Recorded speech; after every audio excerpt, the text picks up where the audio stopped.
All right. Welcome, everyone. We are so happy to have here the representatives from Parents Against Vaping E-Cigarettes.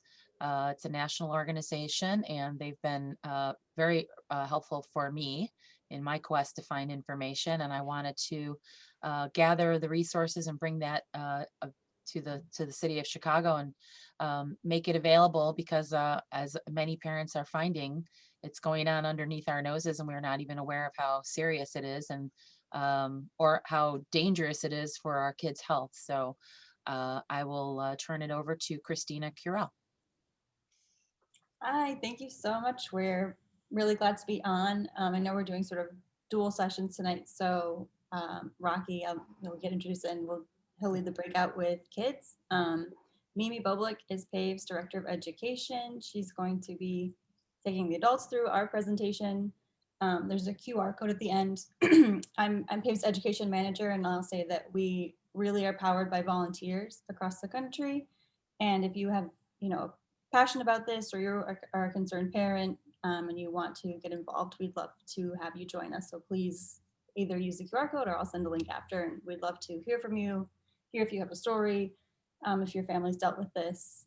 We're just so glad to, have an audience and glad that Kathy set this up and that we're able to speak with you at all. So, and also we're joined by Ruby Johnson, who is a local Chicago advocate and mom, and will be sharing her family story about vaping. So I think we'll start with Ruby. Sounds good. Thank you, Christina. My name's Ruby Johnson. My family lives in the southwest suburbs of Chicago. My husband and I have 7 kids from 20 down to almost 7. And we currently have 3 teenagers. About a year and a half ago, in August of 2019, my husband was busy getting the rest of the kids ready to start school here. And I took our oldest daughter on a cross-country trip to get her started for her freshman year of college. And we were traveling to Colorado from Illinois, and she started to, as soon as we started the drive, she was coughing and just saying she didn't feel really good. And I was like, my first thought is, oh great, like we're taking this big long trip and you didn't even tell me you don't feel good. And she said, I don't know, I think maybe I just have bronchitis, something like that. And I'm like, okay. So my plan was, well, we would drive a little bit and get her checked out at a minute clinic or something like that, just to make sure she was good to go before I dropped her off and headed back home.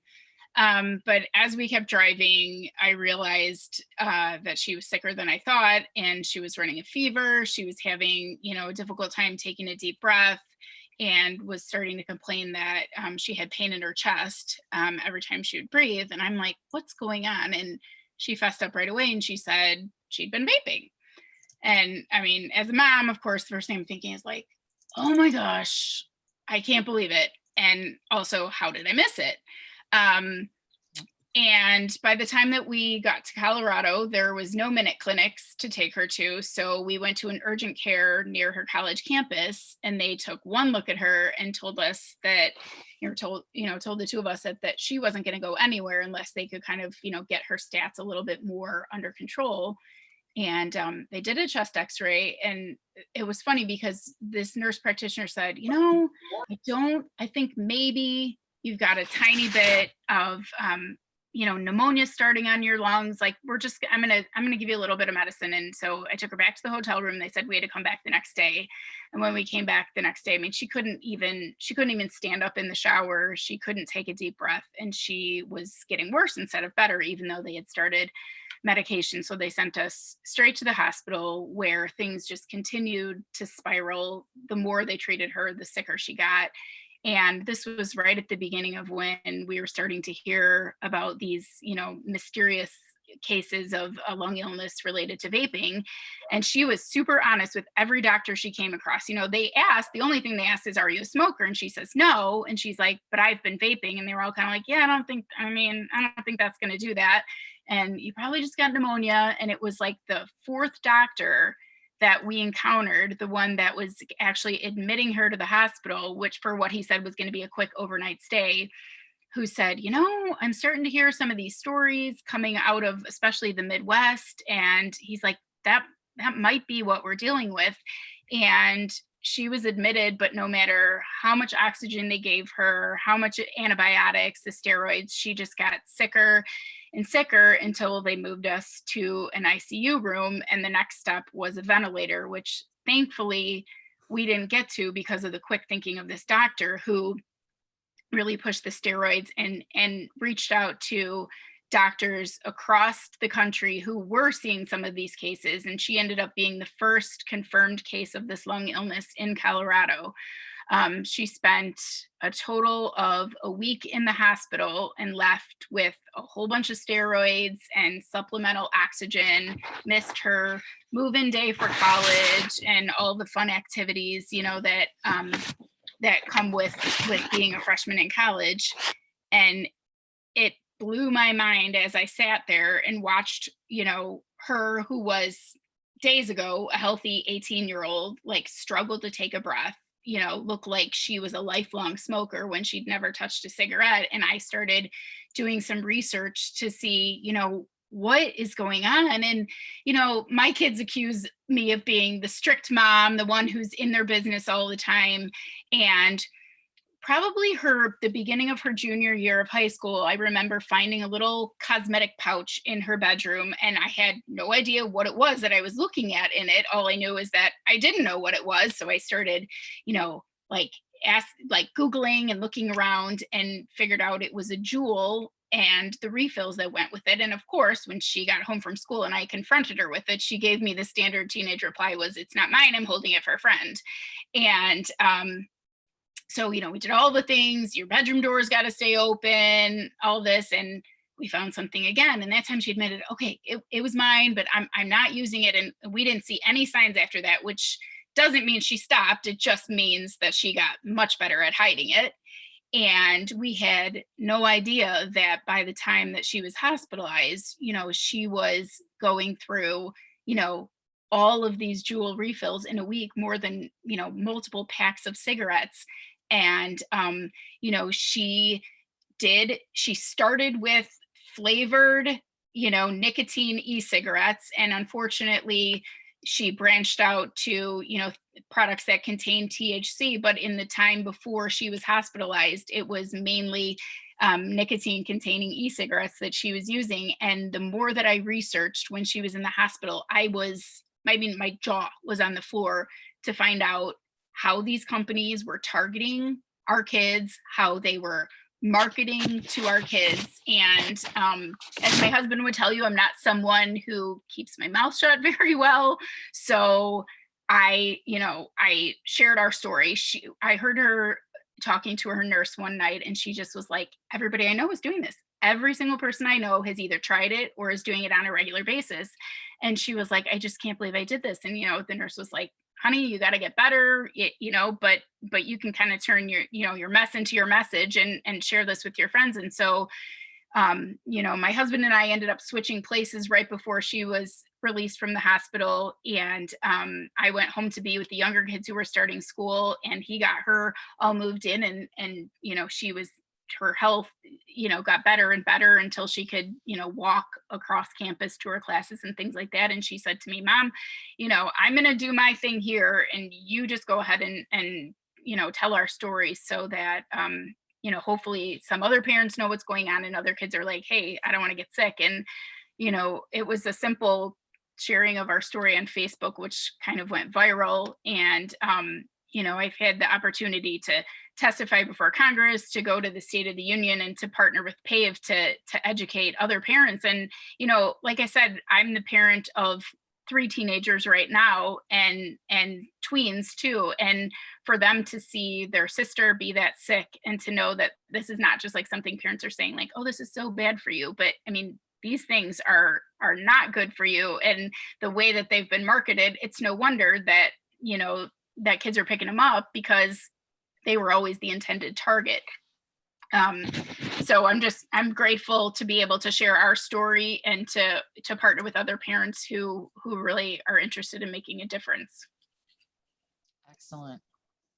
Thank you, Ruby. That's I would admit, you know, your story sounds somewhat severe, but I think parents maybe aren't even aware that their kids are as close to that kind of a situation as they are. So True. thank you for sharing that. Mhm. And now we are going to go to our PAVE presentation, Christina. But in the meantime, I wanted to give, before you share, can you stop share for 1 sec? I wanted to go give Rocky a chance to introduce himself. And I'm going to post a link in the chat to the video that actually helped me find him. My son had found him on BuzzFeed, which gave him sort of a rock star status. And he said, Mom, you know, if I could get this guy to help me, maybe I could quit. I'm like, well, let's see what happens. So I found him. It was very easy. He's gotten the moniker, the cigarette whisperer, because he helps people quit cigarettes, and he can tell you more about it. He's been doing it a very long time, but now vaping is almost more of an issue, especially for our kids. So Rocky, I'll let you take it from here. Hey guys, it's nice to meet all of you, and I know you're concerned as parents. I'm a parent too. Kathy, how long is your son off vaping now? When did we talk? Like December? Yeah, it's got to be I'm coming up on 3 months. Yep, I think you're right. Did he think he would be able to stop? Not a chance in hell, but I didn't care. I was willing to try anything. Yeah, and I'm the anything, guys. My name's Rocky Rosen.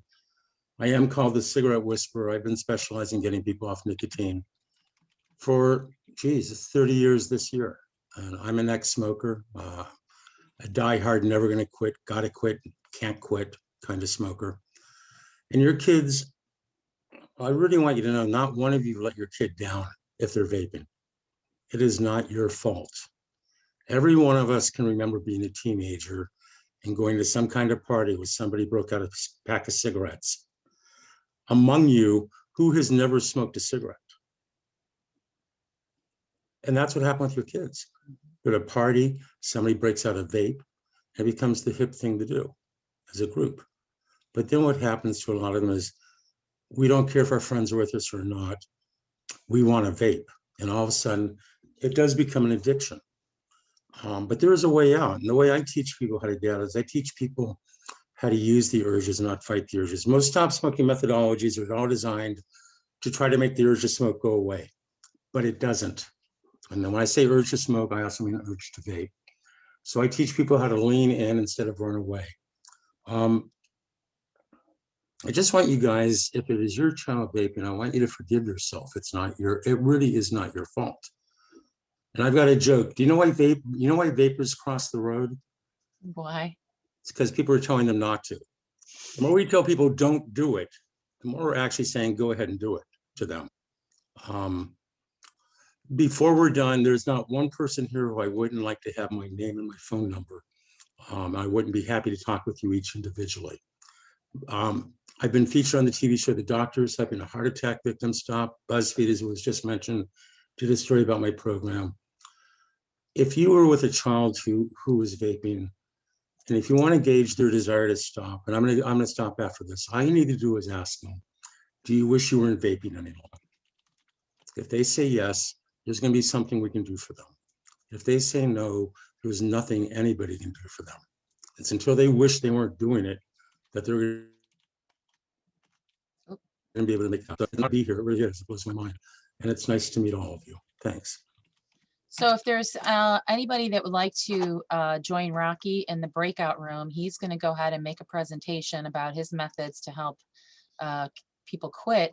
I'd like to maybe get a show of hands. You can hover over your screen and do a reaction. At the bottom, there's a button that says reaction, and you can let me know if you'd like to join him in the breakout room. If there's enough people, we'll go ahead and send him over there. So go ahead and do that now on your screen so I can see who's interested. And if that's not the case, then You won't hurt my feelings, I promise. we could just maybe include his 10-minute presentation as part of this main category then.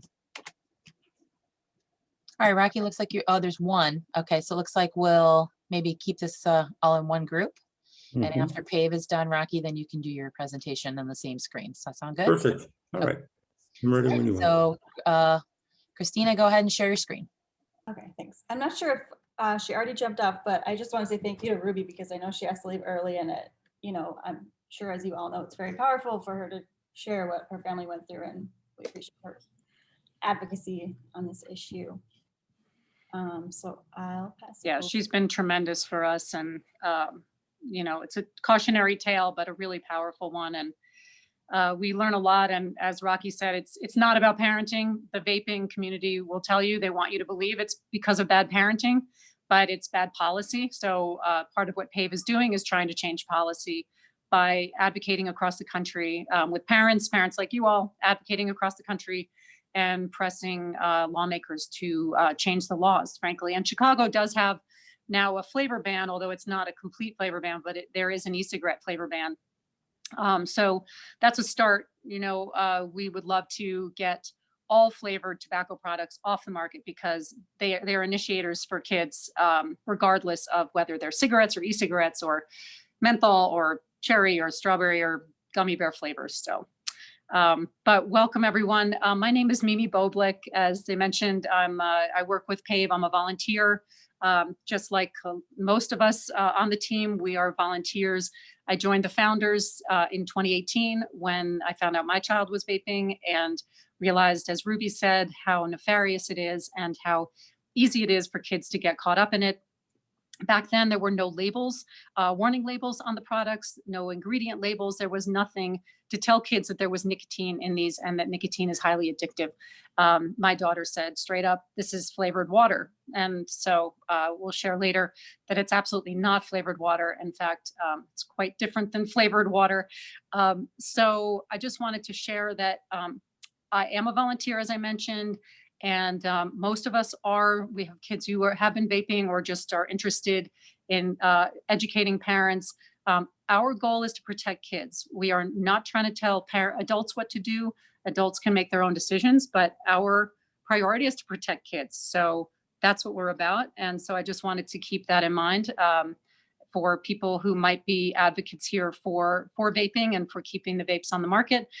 We recognize that adults might enjoy them. We don't yet know how much worse cigarettes or e-cigarettes are, but we know that they're really dangerous for kids. So tonight we're just going to talk, I'm going to talk a little bit quickly about PAVE and about the epidemic and how big tobacco got our kids into this and why teens vape and hopefully some strategies that parents can use. So PAVE is now a national grassroots organization providing education and advocacy across the country. The origin story of how it got started is basically that 3 of our founders' kids are all at the same school, and they were in 9th grade, and a Juul representative came into their school under the guise of an anti-addiction talk. The school did not know this was a Juul representative. They thought he was an anti-addiction expert. And basically after the conversation, one of the children went home and said, I had a really strange presentation at our school, and told Meredith, the mom, the story of what happened. And the person in the classroom told the kids that Juul was, quote, totally safe and was about to be approved by the FDA, none of which was true and still isn't true. And this set off these 3 moms on a mission to get these things off the market. And as we say, big tobacco messed with the wrong moms because they have really made a lot of progress. We all have as a team trying to get people educated and also advocate for changes in the laws. So, you know, right now, I mean, we've been through the sort of federal, state and local levels. We try and help all parents on all different levels and all families to fight local and state and federal legislation. So that's what we're about. We're working, and we've worked with a lot of great coalition partners like American Heart Association, American Lung, who have been in this fight far longer than we have. And we're making progress, but it is really slow and it takes a lot of work. And so we continue the fight. But tonight we're really about educating. And so I just want to tell you a little bit about some of the statistics tonight. So currently there are about 3.6 million kids vaping. Now, these are statistics from 2020. And the encouraging news is that these numbers are down from 2019, which was over 5.3 million kids vaping. So this could be a result of all the hard work that advocates like us are doing and changing some of the laws and getting some of the kids or the parents and the kids to be more educated about it. So the numbers have dropped, but 3.6 million kids is still alarming and still well over the levels that that advocates called, or public health specialists called, an epidemic a number of years ago. So we still have a long way to go.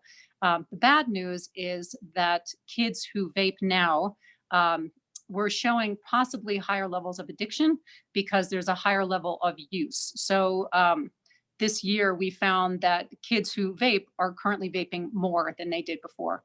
And as you can see here, we have, 12th graders, 44% of 12th graders having vaped. This is not your cigarette. I mean, we really did a very good job of bringing cigarette rates down. And the next slide shows that. And in fact, if you look at the blue line, that's cigarette use over the last number of years. But if you look back even a few decades, you can see smoking rates drop dramatically into the really like single digits, 5%, even lower, for combustible cigarettes. And, I think parents and society as a whole have done a really good job of demonizing cigarettes through negative advertising and education about the dangers of smoking. Kids understand now the dangers of smoking and have responded. And I think these numbers really reflect that. But unfortunately, you look at the red line and you see the converse is true. So e-cigarette use among kids has just exploded in the last few years. And this is really, especially with the advent of Juul in 2017, when they started to make a really large push on social media. And unfortunately, as you see in the next slide, Juul really led the way on this. Now, Juul is still very popular. There are many other products which we'll talk about, but I think it's really important to talk about Juul because they really led the way with a heavy social media push targeting our kids, and they set off the youth vaping epidemic. And they said they were trying to appeal to kids, to adults that are trying to quit or switch to e-cigarettes. But as you can see, these ads tell a very different story. I mean, you look at this, the perfect mix. I mean, that could be my daughter, anyone's daughter. That's a very young person. And, they were trying during COVID to appeal to people in isolation and, with parental texts. I mean, it's really obvious who they're trying to appeal to. And in fact, it was quite obvious. And Juul has been sued across the country by many states and entities for their marketing practices, because it's obvious they're trying to appeal to youth using young models and social media influencers and advertising. And in fact, a number of companies, this is a crazy fact, but I'm sure many of you have heard of the app called Quizlet, which our kids use to create flashcards for test prep and things like that. Well, there have been several companies that have advertised on Quizlet targeting our kids. So I'm proud to say that PAVE has been part of congressional hearings where they've taken Juul to task for the story I told you about earlier with them coming into their classroom. They've also gone into other communities and handed out free Juuls to try to entice them. And I love these ads here. You can see it's big tobacco all over again. It's the same companies, same playbook.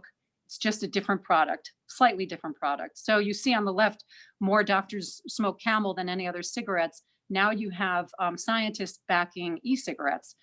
Marlboro Man, you have the old Marlboro Man, and now you have the new Blue Man. So this is, again, same companies, and many of these vapes are owned by big tobacco companies that own the same Marlboro and all the others. So, and in fact, unfortunately, not only are they going after the general public, but these companies are known for targeting and have been for decades, vulnerable populations. So this is nothing new. And in fact, these big tobacco companies have a very long and dark history of targeting African-American populations. This is nothing new for decades. And I encourage you, if you're interested to learn more about this, to go onto a documentary called Black Lives, Black Lungs, which is really short. It's about 15 minutes, but it's really interesting and awful. But it shows how Black communities have been targeted by these companies for decades. And in fact, there was a huge push for menthol in the Black communities. And now 85% of African Americans who smoke use menthol. And this was not by accident. This was through heavy marketing. And unfortunately, menthol is a great initiator for kids because menthol kind of numbs the throat. It's very, it's a smoother inhale and a deeper inhale. And so it gets you addicted more quickly because it reduces the harsh effects of the smoke or vape. And we know that kids who vape are 4 times more likely to smoke combustible cigarettes. So kids who vape menthol are also more likely than potentially to switch to menthol cigarettes. So it is a gateway for cigarette smoking as well. And so unfortunately, and in fact, in our congressional hearing, there was a woman who represented the Native American population, and Jewel was in their on their reservations handing out free Juuls to try and get them to switch off of cigarettes to their vapes. So this is nothing new, but just thought I should share it so you understand the history because it's not pretty. Now, you may have heard of a federal ban that did limit some flavors. Basically, it took the flavored pods off the market. But as we have said, there are 15,000 flavors available before the ban, and now there are 15,000 flavors still available because it left out all the menthol products. It left out all refillable and disposable products and all loose e-liquids. So unfortunately, our kids still have access to a lot of this. And the flavors are what's hooking our kids. The flavors, most kids who initiate into e-cigarettes start with flavored products. It's just a fact. And so they are really, this is what's getting kids hooked is the flavors. So I wanted to just put this up to show you, and we're gonna show you a few slides. Just take a good look if you haven't seen some of these products, or maybe you have in your kids' backpacks and didn't know what they were, as Ruby mentioned. Why? Because they don't look like anything. They look like flash drives or they don't look like much. But what's really important here is because of some of the legislation and because they're really cheap, teens are gravitating to some of these other products, like these disposables you see here. And in fact, sadly, in 2020, among kids who vape, there was 1,000% increase in the use of disposable vapes. They're cheaper than cigarettes. They're cheaper than Juul and the ones that are more, not disposable. And they've become very popular. They contain a ton of nicotine. Some contain as much as 1 to 2 packs of cigarettes worth of nicotine in just one of those devices, and kids can go through them, pretty quickly. The problem also is that they're really easy to hide, as Ruby mentioned. There's no smell. There's, they can throw it out before they get home.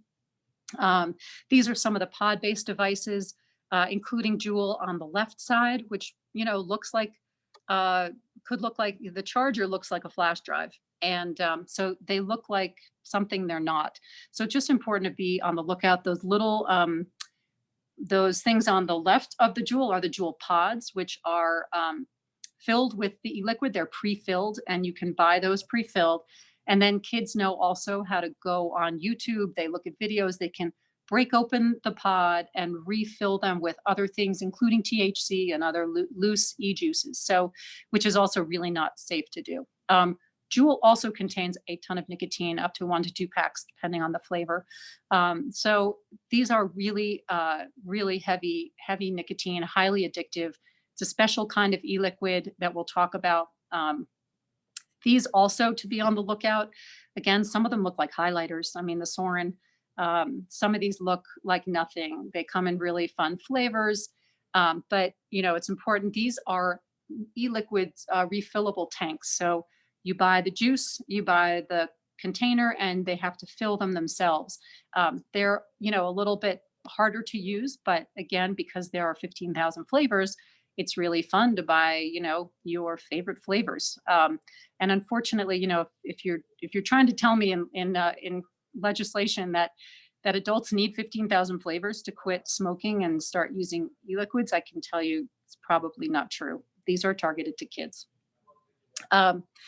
And then there are other nicotine products that are not vapes that are also really important to look out for in the backpacks and so forth. One of them is called Lucy Gum, which is a nicotine gum. There's also something called Zyn and Velo, which are pouches containing nicotine. And often kids might use these non-vape products if they're already addicted to nicotine, and let's say they don't want to get caught in school or elsewhere. They might be inclined to use these just to get through the day because the cravings get really, really intense. And so it helps them deal with the cravings. But they also contain a lot of nicotine. So, and then the Pixetine, which is crazy, but Pixetine is a toothpick containing nicotine. So that's just important to be on the lookout for. And then another thing that's really hitting the market fast now, which is something to really be aware of, they're called wellness vapes. And we put it in quotes for a reason, because there's no way that these can keep you well. Wellness vapes are marketed to people as non-nicotine. They do not contain nicotine, but they are vaping devices that contain vitamins and things that calm you, essential oils, things like that. But unfortunately, they also contain a lot of the same chemicals because of flavorings. And a lot of the same chemicals contained in other vapes, in the nicotine-based vapes. The thing about these is that and same thing with the e-cigarettes, is that they contain flavorings that the FDA has approved for ingesting, meaning putting as food additives. But these products, these flavorings and chemicals have not been tested to combine with other chemicals, to heat to high degrees, and then inhale into the lungs. And we now understand through science that this is not a good combination. And, only time will tell how bad it is for us, but we already know that it has made some kids sick, as we've heard from Ruby's story and many others across the country. So it's important to understand these are not FDA approved. There's a loophole in here because these are now vaped, even though these chemicals are additives that are approved by the FDA. So public health experts are doing research on these now. And so only time will tell how bad they are. But we know that even all of these contain what's called propylene glycol and glycerin, which are used to convert in the chemicals into aerosol once it's heated. So that causes inflammation in the lungs, just that alone, without even any of the other chemicals. So I just want to talk a little bit about some of the reasons teens vape. We mentioned a few. The flavors are really hooking the kids. 80% of kids who vape start with flavors, and 97% of kids who vape use flavors. So flavors are hooking kids, which is why we're trying to get them off the market. Also, the youth targeted marketing has been really strong, and they have been taken down on some cases, but in a lot of ways, the damage has been done. Now kids are doing the dirty work for us. So for the companies, so they'll post, their pictures of them, with big plumes, and how big can I make my plume? And there are different memes about vaping. And the other reasons that teens vape are that, first of all, they're highly addictive. This is a new type of nicotine created by Juul. It's called nicotine salts. And it's a highly addictive form of nicotine. It hits the brain fast, like within 10 seconds, causes a really nice dopamine rush. And this is what keeps kids coming back, and unfortunately is very addictive. Also, there's always social pressures to vape, and do risky behaviors. But on the other hand, again, if advocates tell you, well, it's the same kids that would have smoked, it's actually not true. These are not necessarily risk-taking kids. These are just kids because they thought it was fine. They didn't think it was unhealthy. But also, these have been marketed as safer than cigarettes. So what do kids hear when they hear safer than cigarettes? They hear that it's safe. But, I kind of use the analogy. It's like if cigarettes are jumping off a 10-story building, maybe e-cigarettes are like jumping off a 5-story building. It's still dangerous. We still don't know how dangerous it is, and only time will tell. But again, we know for kids, it is not good for them. And we'll talk about the effects on the brain in a few minutes. But Juul and e-cigarettes are also less expensive than combustible cigarettes. And we hear from our medical experts, and we work with a number of them. And all of our data is sourced, in fact, just so you know, we're parents, so we are translating the science. We are not scientists ourselves, but our public health experts tell us that there's almost always a connection between substance use and mental health. So very often we hear that kids are, self-medicating for underlying anxiety or depression. So it is just important to, to see what your kids are up to. And this may be a reason that they're trying to self-medicate, because it can help relieve the feelings of anxiety. But on the other hand, on the flip side, as we'll find out, it also causes anxiety and depression because of the withdrawal symptoms and the dopamine reward pathways. So Mimi, we that- lost your presentation. oh, okay. Your It'll screen. probably come back. Yeah, sorry, it had automatic timings that kept skipping ahead of you, so I Oh, just needed to fix Was that. I talking I'm too back. long on one slide? No, you're fine, you're fine. So 3, 2, 1. just comparing cigarettes and vapes, it's just important to know just slightly the difference. So nicotine comes from tobacco plants. The nicotine in vapes comes from this nicotine salt, which is really very potent and hits the bloodstream very quickly. Smoke has like a nasty smell, right? You can smell it in the hair. When people go to parties, they come back, they smell of smoke. These you can use very discreetly. And sadly, kids tell us, they hide them under their pillow at night because they can't get through a day without their vape, get through a night. So they keep them under their pillow. They keep them in their pocket. They suck on them like lollipops. They don't really know how much they're going through in a day. If you look at a pack of cigarettes, you can say, oh, I've had 3 or 4 or 5, but you can't see, there's no way to calibrate how much you've had in a given day or at a party, how much you've been vaping when you vape until it's over. When it's empty, then you've gone through the whole pack, the whole pod or vape. So also, because of this special kind of nicotine salt, it has a special effect that it makes it go down more smoothly. So it allows for a deeper draw and also a quicker addiction. And, I talked a little bit about the chemicals. So the next slide, these are some of the chemicals in vapes. So not every chemical is in all the vapes, but all these chemicals are found in vapes. Some of these chemicals are the same that you find in regular cigarettes, but some are, other ones because of the flavoring. Now, some we know, the ones in red are toxic or carcinogens. So this is not flavored water, as my daughter once thought. In fact, many kids don't even know that these products have nicotine in them. When surveyed, a high percentage of kids had no idea there was nicotine in these products. Now that there's more labeling, but kids don't even see the label because they're sharing them. They're loose. So many kids don't know that there's nicotine. They feel this head rush, but I don't think they really understand it until it's too late. And so, it's just important to see these are really harmful chemicals. And even just the nicotine alone has been found to cause cancer in the livers of mice. So only time will tell how bad these are for us. We know they're not good. And then if you take all these chemicals away and are just left with the vape itself, just the device, we have a problem because inside there's a metal coil. And when that metal coil is heated to high degrees and inhaled, it starts to dissolve and the small particulates of metal are inhaled into the lungs. And so even if you had nothing in them, it's not safe for us and for our kids. So as a parent, I'm really concerned about how this is affecting my child and my child's health. And also what kids don't understand is the effects on the brain.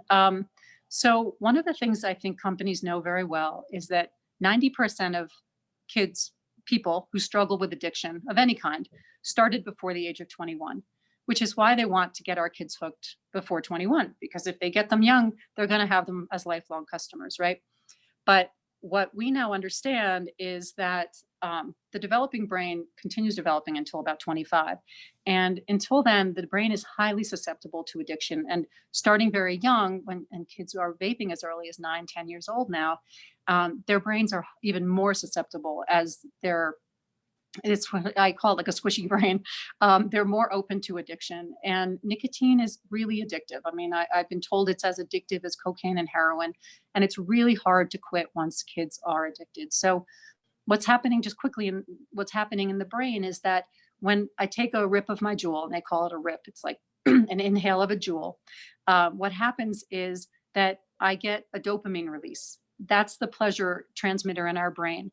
Now, usually dopamine is released just naturally if we do something like score in a soccer game, or, get a really good grade, or do something in Fortnite, win Fortnite or whatever, that your brain already releases dopamine. But then if you start vaping, um, the dopamine reward pathway is hijacked and the nicotine takes over. And after a while, your brain gets used to the drug releasing the dopamine, and it needs more and more of it just to feel normal.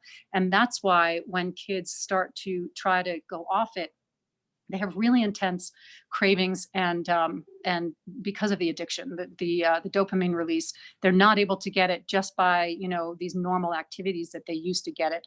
And this is when kids need help, and Rocky can help us. So unfortunately, this can also open the pathways to farther addiction. So we've heard that kids, it can lead to other issues. We also know that the effects on the brain are permanent, and some of these are processing speed is reduced, working memory is reduced, increased lack of impulse control, and these unfortunately are permanent changes to the brain. And then, as I mentioned, while some kids are self-medicating for anxiety and depression, vaping can also cause mood disorders like anxiety and depression. So, this is why we want to get kids early, to get, just educate them early to try to, stay off these products. Unfortunately, we also get a dual addiction issue because some kids are so wired at the end of the night with the nicotine that they might tend to use THC to come down and calm down. So also, now we'll move on to other parts of the body. The brain, the lungs, and we heard Ruby talk a little bit about it. But even when kids don't have this intense, negative reaction, we do know that the lungs are really deeply affected. First of all, as I mentioned, they're inhaling chemicals and fine particulates into the lungs. It's going deep into the lungs, and it causes irritation and inflammation. Kids with asthma, it has a severe, you can have a more severe reaction, unfortunately. And it can lead to chronic, we don't know, but we believe that it's going to potentially lead to chronic lung disease. And one of the interesting things that we recently did a webinar with a doctor from Johns Hopkins. And what he was saying was very interesting, which is that kids may not notice when they're vaping. They might feel that their lungs aren't affected. And some kids feel it because they're athletes, or, if they're vaping enough, they can start to feel the negative effects. But kids might fool themselves into thinking that they're not doing harm because their lungs will never be healthier. But what he was saying is that as they get into their 30s and 40s and 50s, that damage will then, really show. It will manifest. So I know kids can't think that far, but I thought that was a really interesting point. It also affects the heart. So, nicotine is a stimulant. So it gets the fight or flight response going, and it can make your heart rate elevate. My daughter had heart palpitations, which was one thing that really scared her, actually, when she was vaping. So that's it's scary for anybody. But even without the palpitations, your heart shouldn't be elevated unless you're running a race or doing something very exciting. Vaping also restricts the blood flow, and as a vasoconstrictor, this can be a problem, especially for kids who are recovering from surgery or trying to heal a wound. But it also elevates the blood pressure. So it's a stimulant. So it's getting the adrenaline flowing. Not great. We also know that it weakens the immune system, and vaping in general weakens the immune system. And I'll talk a little bit about COVID in the next slide, but I'm not sure, you may have heard of some of the news stories, which we haven't really heard much lately because of COVID, I think, but there have been many cases of seizures from nicotine poisoning. Also, there's weight loss. Now, if your kids are vaping, you might notice a small weight loss. You might notice a more significant weight loss depending on the child, but it's something to look out for. And also there's this whole issue with mouth microbiome now that people are uncovering. And it's doesn't just affect the mouth, it affects the entire immune system. It's really interesting and scary. And as I mentioned before, EVALI, which is the really serious lung illnesses, it's called vaping associated lung injury, which is what Ruby's daughter had. What's really important is that the news stories that talked about EVALI were really related to THC. So if your kids say, "Oh, don't worry, mom, dad, I'm just vaping nicotine. I'm not going to get EVALI," you can tell them that in fact there are cases of kids and adults who have had EVALI from just vaping e-cigarettes, not THC. So it's really important to understand that that can happen.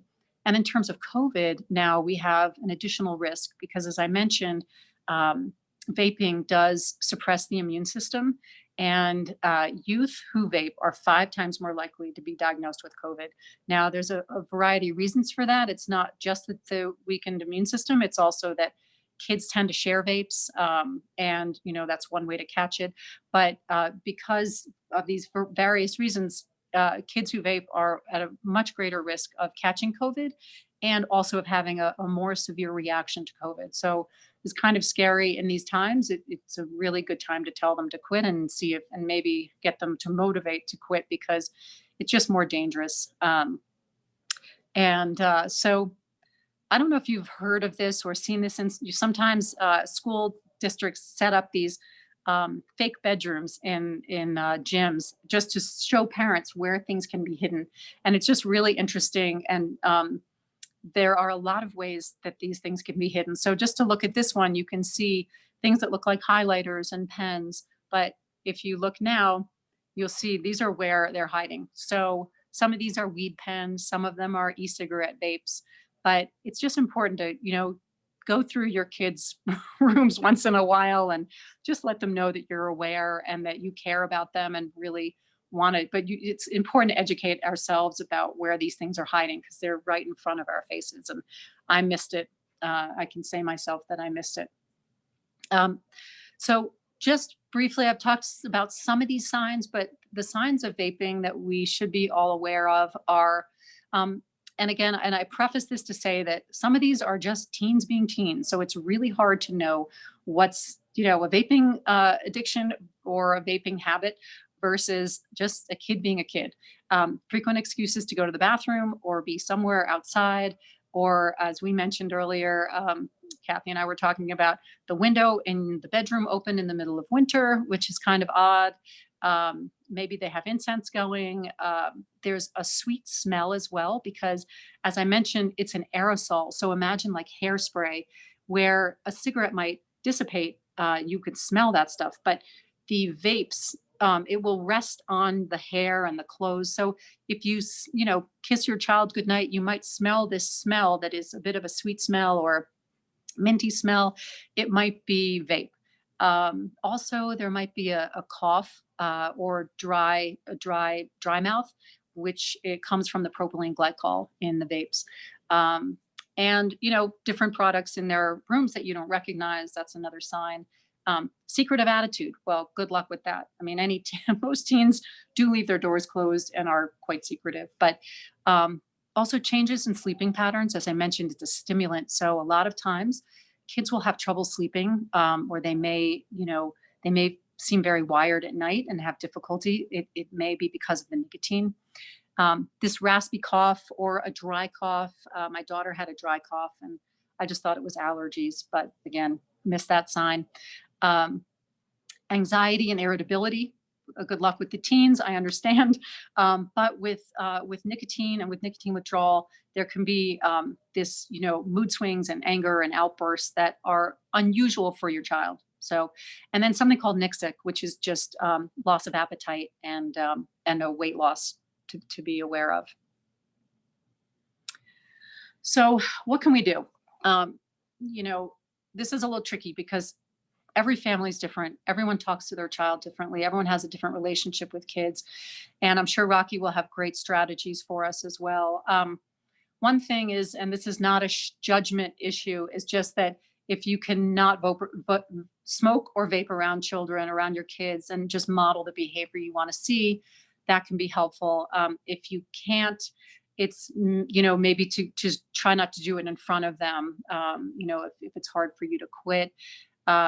We talk about, maybe getting an aunt or an uncle or an older something, brother, or someone who they trust to have a conversation if it's not something that your child feels comfortable talking to you about. We say no shame, no blame. Your kids, our kids were targeted. They were targeted by big tobacco into thinking these products were safe for them. And so if they're addicted, we're, you know, we say it's not your fault. Now let's just figure out how to deal with it. And you know, if you think your child has an addiction or has a, you know, is heading towards in that direction, talk to a pediatrician, talk to a local specialist. It's really important, if you want to help your child quit, is not to self-prescribe. There are, you know, things like Lucy gum and things like that that kids might want to try, but it's really important to talk to an expert about it, because they can give them a protocol that would make more sense and personalized for them. And if you're as frustrated as we are, come join the fight and we'll tell you how to do that. In terms of when to start, we've been told that we start as early as 9, because, you know, kids are seeing it. They're seeing it in their schools, in their bathrooms, at school, and at parties, and they're seeing it, you know, around them quite early. I mean, you know, I was talking earlier as with cigarettes. I started like with 3 years old, and my kids thought cigarettes were the devil by the time they got to, you know, an age where they might have smoked. You know, try and be persistent. It's not a one-time conversation. You know, try and find different times to talk about it, and try not to give direct questions like, are you vaping? Because it's very likely they'll say, well, no, because they won't know what else to say. But maybe instead say, you know, talk about, what are you seeing at school? Are you, you know, are you seeing it in the bathroom? Are your friends doing it? Have you been tempted? Is there, you know, is it enticing to you? It's very common for kids to want to try, you know, experimenting at this age. And I learned all these things. Let me tell you a bit about what I learned recently. And, you know, and hopefully it'll help you make more informed decisions. So, you know, just trying to find ways in with them. We also had another addiction psychiatrist talk, doing a great webinar that's on our website now, if you're interested, that talks about addiction. And he said, you know, addiction hides in the shadows. And I thought that was a really good way to put it. There's a lot of shame around it, and they don't want to talk about it, and they don't want to share, and maybe they're scared. But, you know, so just to keep the open conversation and try not to be punitive. I mean, you know, our understanding is that punitive measures don't really work when kids are addicted, that we need to come at it with compassion and love. So just staying calm, being, you know, trying not to be judgmental, and trying to talk and not lecturing, which, you know, and avoiding scare tactics, which I'm not very good at. I love my scare tactics, but the reality is this stuff is scary enough without even embellishing. I mean, you heard Ruby's story. We just, you know, I feel like it's a little bit of Russian roulette. But we just don't know, you know, when a child is going to have a bad reaction. So, and then again, know when to get help. You know, if you think your child is addicted, you know, the unfortunate part of this, for kids who need it, is that there are no approved smoking medications or patches or gums for kids yet. But the doctors now are pretty well versed on how to calibrate different medications and different other treatments, perhaps like talk therapy and cognitive behavioral therapy, talking through it with kids as well as medication. It's not always, they don't always need medication to help quit. But as we mentioned, it is really hard to quit, and the cravings are very intense. What else? So if you do have a child who is trying to quit, we can recommend, in addition to some of these strategies, is some of these apps. These are AI, artificial intelligence apps. I've actually tried it as the Truth Initiative app called This Is Quitting, and I thought it was really interesting. There's one for kids, and there's the same, a sister one for parents. And it's just a support. It kind of gives kids a daily reminder. How are you doing? Do you need more support? And then for the parents as well, it kind of walks you through it and helps. Just, it's sort of like an added support for kids and parents. And there are a number of them. And in fact, in your own areas, you may have some that are even personalized, where you can actually talk to someone personally. Sometimes the states and cities have them. So you can look to see what they have. In terms of, and I know a lot of you are, I believe you're all from a similar school district, there are some phenomenal school-based curricula that we can strongly recommend. One is out of the Stanford Medical, and it's called the Stanford Tobacco Prevention Toolkit. The other is from catch.org called Catch My Breath. And both of them are really terrific. You can go online, they're free. They give you all the talking points. Anyone can do it. You don't need to be, these are in the classroom with kids.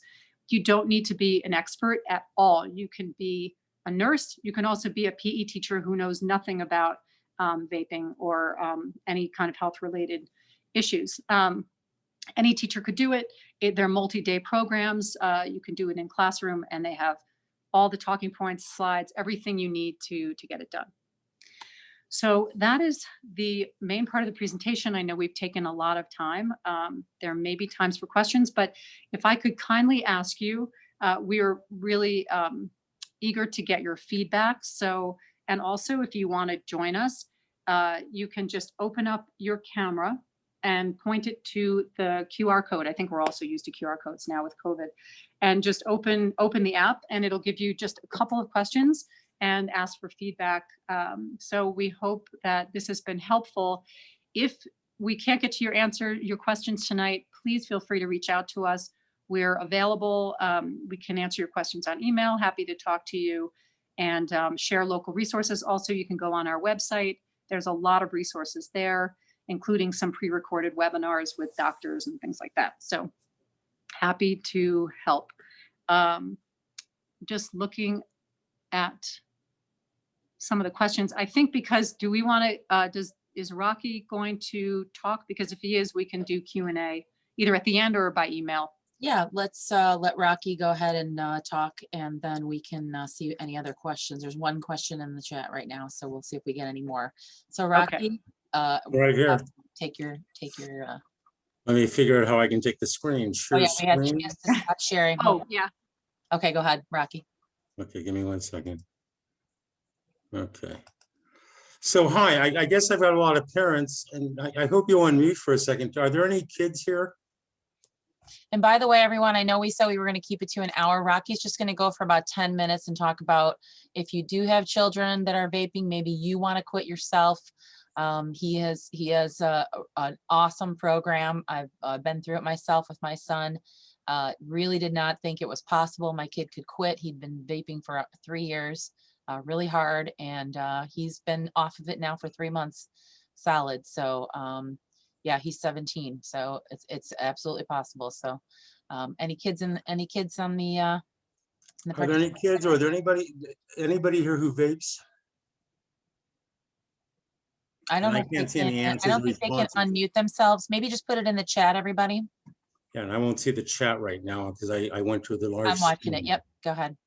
I'm seeing chat. Well, when people vape, you know what happens, and first of all, like I said before, it's not your kid's fault. I mean, they've been marketed to, their kids think it's cool. They've been saying vaping is safer than smoking, and again, I agree.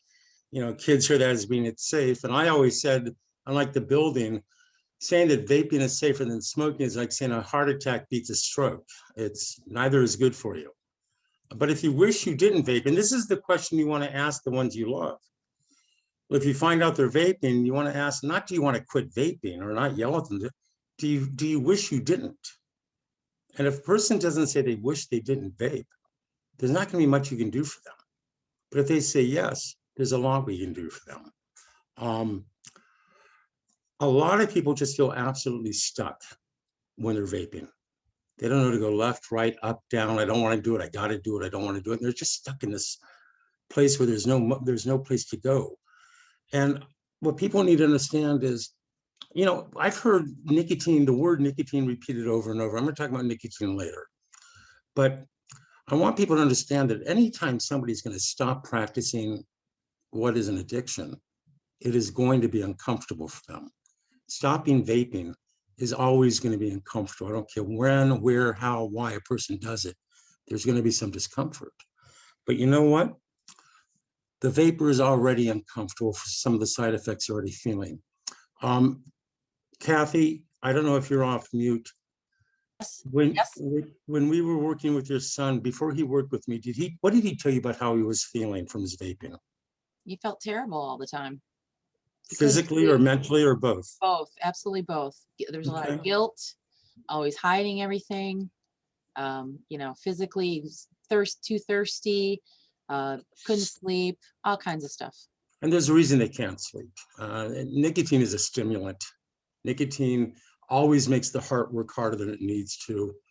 And I'm going to talk about nicotine again in a minute, but when a person gets me, they're afraid that stopping vaping is going to be uncomfortable. What they don't realize is they're already uncomfortable. And the discomfort we feel by not vaping is such a better level of discomfort than we feel by vaping. And by the way, guys, I was a diehard, gotta quit, can't quit, must quit, I will never quit smoking kind of smoker. And I've been helping people get off nicotine now for close to 30 years. I always tell my clients, no, if you're doing it today, I promise you someday you're going to quit.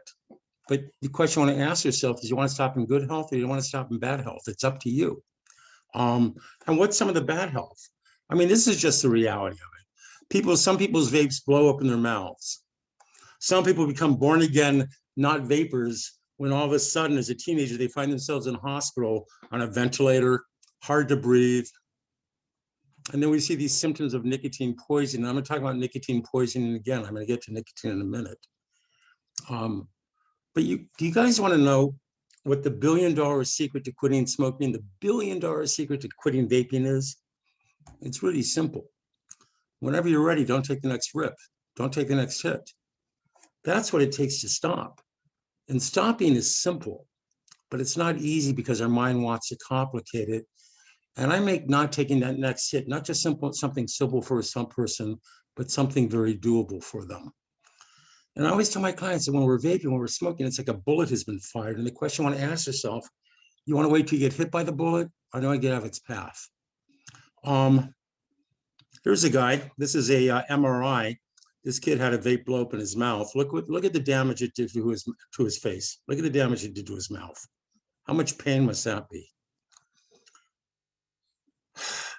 So the last thing I want to talk about is nicotine itself, because I've heard nicotine mentioned over and over while we've been talking about this.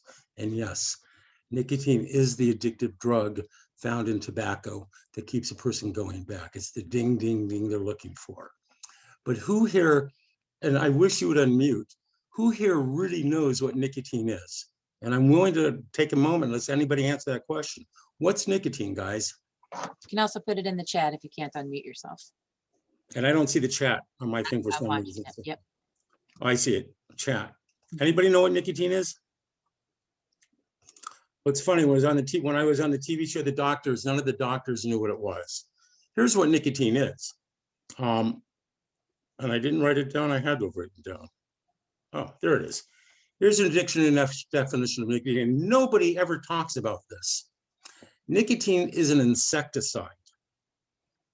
It's a highly toxic insecticide. And when a person vapes, when a person smokes, all they are literally doing is insecticiding every organ of their body over and over all day long. It's why the throat feels funky. It's why the chest feels tight. It's why they feel out of sorts. It's because all day long, they're poisoning themselves. Who here would go out and get some Black Flag and Raid, heat it up and spray it down their throat? But that's what we do when we vape.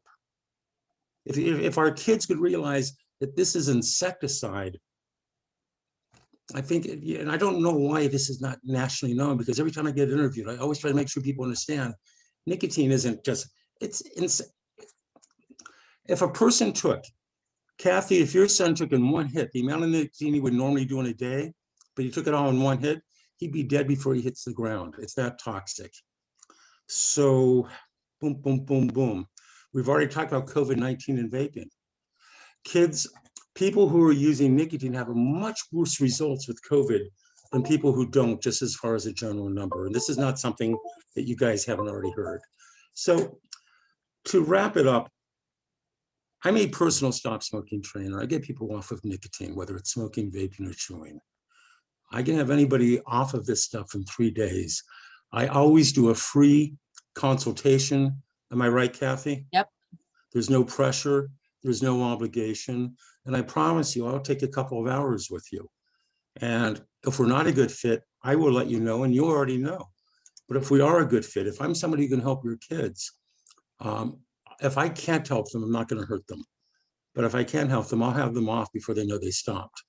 And there are so many people here that I really would like to get to know. And I'm hoping everybody might reach out to me, because this sounds like one great organization I'd like to be a part of. So I don't know what else to say. We would after love that. that. What I've just kind of done here is a very brief form of me. Let me get out of here. I'm trying to learn how to use this stuff. Great. You are screen sharing. I don't want to screen share anymore. So what do? Stop screen, stop sharing. Stop sharing. Okay, stop share. There you go. Maybe people can see me. If you have somebody who you love that's using nicotine and they wish they weren't, I'm here to be of service. So that's about all I can say. There's a lot more to say, and there's really nothing more to say other than your kids deserve better than what this stuff is doing to them. And it's not a punishment to get them free. It's liberation. And freedom is always effortful. So I could keep rambling on, but I think I'm going to stop right here. Thank And you. if I might, I don't know if everyone's on the chat, but Christina just left. I forgot to mention, we are doing a conference on April 7th, which is a free conference. It has a bunch of different panels that might be interesting to all different people, parents, grandparents, teachers, coaches, administrators, nurses, that we hope will be interesting and engaging. So please feel free to check it out in the chat, or you can just go on our website and we'll have a save the date reminder for everyone there. And thanks so much for having us. And please feel free to reach out if you have questions or want to get involved in any way. Love to have you. So if there's any other questions, please put them in the chat. Mark, did that answer your question, or do you want to discuss that a little bit more? I'll discuss it a little bit later. I know that when we had regular cigarettes in the school, I think that parents used to get $100 ticket, and that kind of curbed it right away after a little while. But I don't know of any legislation right now against vaping. It seems like we take it away, and if a parent comes after school, they can pick it up, which they never do. If the student's 18, they can pick it up after school, but it's like a slap on the hand, and so there's no bite to it at all. So I understand why the kids don't mind getting caught in school. I mean, we could catch them, and the next day they have the same thing in their bag. So I'm just hoping. I don't know whether or not that would even help. I understand how addiction works, and I don't know if any stricter laws would help. I don't know. Yeah. One of the subjects in the conference will be talking about the role of schools. And so hopefully there might be some information there to share. I can also say, which I forgot to say, is that parents should also be on the lookout for kids' bills. If they're on Venmo or they have their own cards or debit cards, just make sure it's not always obvious what kids are doing, but if they're Venmoing friends a lot, it could be because they're buying vapes from them and they don't want to get caught. It's really easy to buy by mail, unfortunately, and they come in very discreet packaging. And they're supposed to, the mail drop is supposed to have age verification. No one's doing that, especially in COVID. They're dropping it at the door and running. So just be on the lookout, try and look out for these things. Again, I miss the signs. It's parents, it's really hard. So I commend everyone for all their efforts, honestly. And how about simply just asking your kids, hey, are you vaping? And I'm not going to do it with any judgment. Just let me know, are you vaping? So we can maybe figure out something to do together. Yeah. Talk to them. Yeah. I'm a dad. I know. Well, everybody, I really want to thank all of your time and effort, and the Parents Against Vaping organization, and Rocky Rosen and G being here. I think that phone number is wrong, by the way. The phone number is 961. Oh, shoot. 6978. Sorry, I'll fix that right now. I'm glad I saw that. All right. Hey, Kathy, do we have permission to, since this is recorded, to send it out to all of our families, and I can put it in the weekly bulletin? And they Absolutely. can I'm going to post it on the LSC, attach LSC YouTube page, and then I'll send you a link, Mark, and you can attach that to the email. And you know my kids are real close to me, and they'll let me know what's up. And I'm going to have a lot of my students that are very mad at me right now that I'm tipping off their parents as to what they're all doing. So I'm just letting you know. We're doing it well. I know, but my kids will tell me. Thanks a lot, Mr. G. I appreciate it. Yeah, threw me under the bus. Thanks so much. Yep, I know. But thank you, everybody, for your participation and all your hard work. I think the conversation is just beginning. And like I said, we're going to share this video.